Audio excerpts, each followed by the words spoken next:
As you can see here on the Aussie Canada 5-minute chart, this trade ended up working out perfectly, pushing down and hitting our targets for about a 2.4 to 1 reward to risk ratio and banking in over a couple of $1,000s over a very short amount of time. This was just a couple of hours here using the day trading strategy you're about to learn throughout this video. And we are going to completely break down this trade and the entire strategy a little later in the video, but right now, as I said earlier, the only way for you to be able to make money using this strategy is by understanding how to identify a trending market. So let's dive deep into identifying trends on a price chart right now. Just to be clear, I do not only use this strategy for day trading, and I also do not only use it in the Forex market. This is a strategy I use across all time frames and across the stock, Forex, and crypto market that I trade in. So now that that's cleared up, let's get started by explaining the difference between major and minor swing levels, because that is something that is absolutely necessary for you to be able to identify trends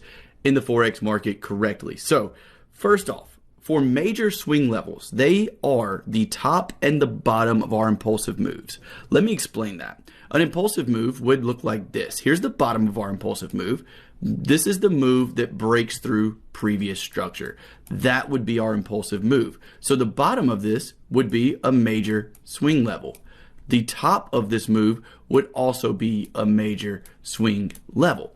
Now, as we get this pullback, the bottom of the pullback would be a major swing level. And then we push up as we break through previous resistance and we get the top of an impulsive move. This is a major swing level. Then we pull back, the bottom of the pullback, major swing level, and the new structure high as we push up here and break into new highs is another major swing level. So there's not really any way to make this completely objective, and I know that sucks. I know it's a lot easier with completely objective rules, but I've not found a way to make this completely objective yet. But this is the way I identify major swing levels, is the top and the bottom of my impulsive move. Remember, in a trending market can look like this and do this and then go up and then do this and then go up. And the levels we're paying attention to are major swing levels during a trending market. What I mean by that is we have a high here.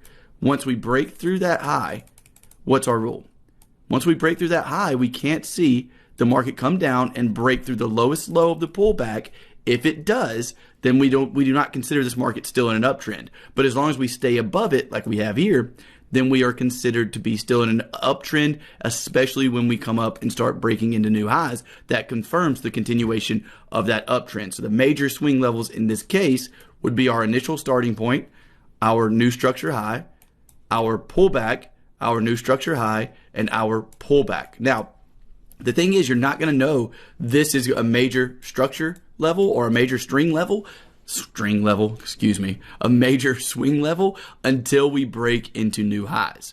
And that's just because this is the level we don't want to see broken by the trend, so that's totally fine. We need to see the market break into new highs before we know that our pullback levels are the bottom of a pullback. There's no way to know that this is the bottom of a pullback until we break into new highs, because the pullback could continue, right? So with that being said, hopefully now you understand what major swing levels are. In terms of minor swing levels, it would be everything you see in between. So this would be considered a minor swing level. This, minor swing level, minor swing level, minor swing level. In terms of a trending market, we do not pay attention to those. We do not use those for anything. We'll do a bearish example now though. And what I want you to do while we're looking at this chart is try to point out the major and minor swing levels for yourself. I'll give you about 5 seconds. Pause the video if you need to and try to point those out before I do.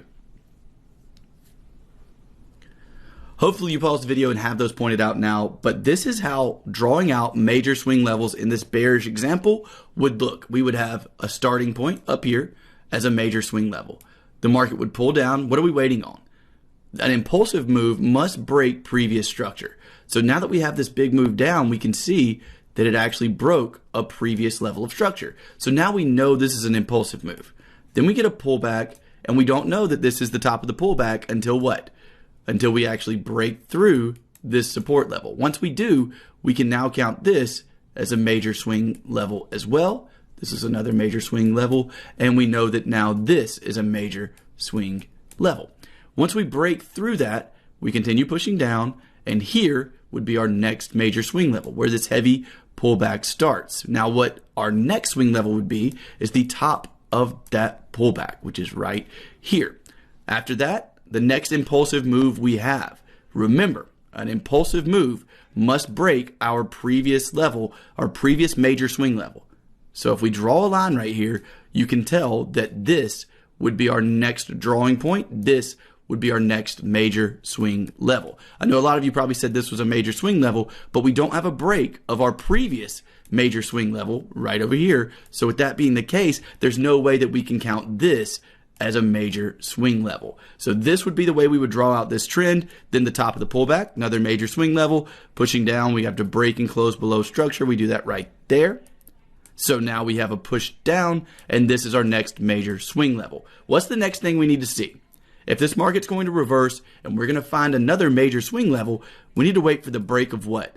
This level here. After we get a break of that level, we can find our next swing level before the market pulls back, and then continue looking for major swing levels in order to determine trends in a specific market. Now, again, there's no way to have this completely objective, and it's something that you will just have to spend time learning and understanding. Let me show you an example of what I mean, though.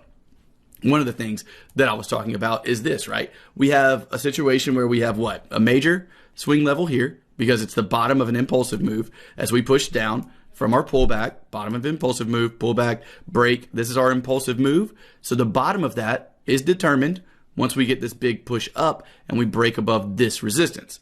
With that being the case, this is definitely a major swing level. This is definitely a major swing level. And in terms of this now being a reversal, we're considering this market to be in a possible reversal until we break and close below here. And this being a major swing level, what's our next major swing level? The bottom of the pullback, right?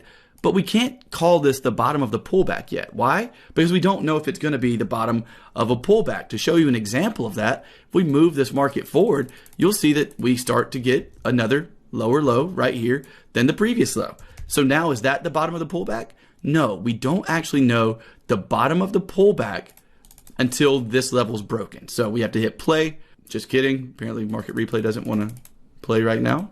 We have to hit play. Still not working. Okay. I guess you'll just have to hear a bunch of clicks.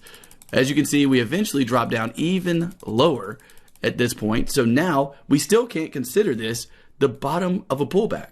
The reason being, we haven't broken above this level. So we still have to wait and see if we can eventually break through this previous resistance level. Once we get a break through that previous resistance level, then we know we have a major swing level.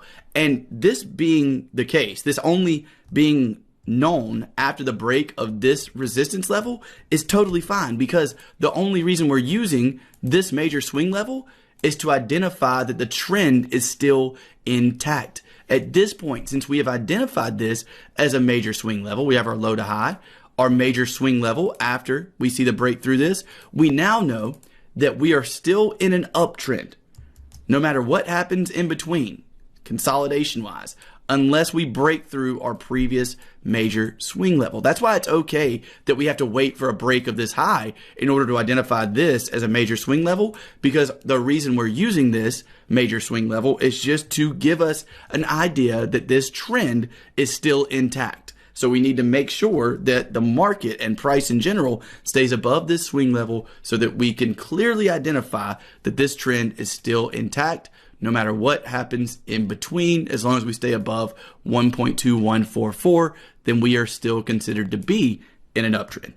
And that's the way we're using these major swing highs and lows. Hopefully that made sense. Now what I want to do is walk you through trending markets and kind of give you a lot of examples of trending markets to help you more clearly identify trend in your own trading. So let's do that right now.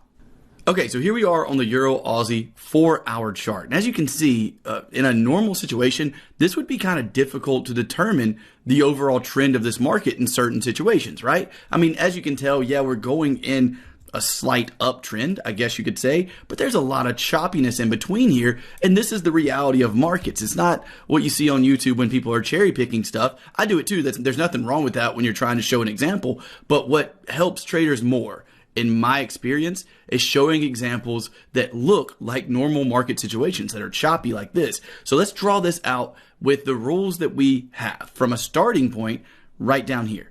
So this was our starting point. We're going up. Impulse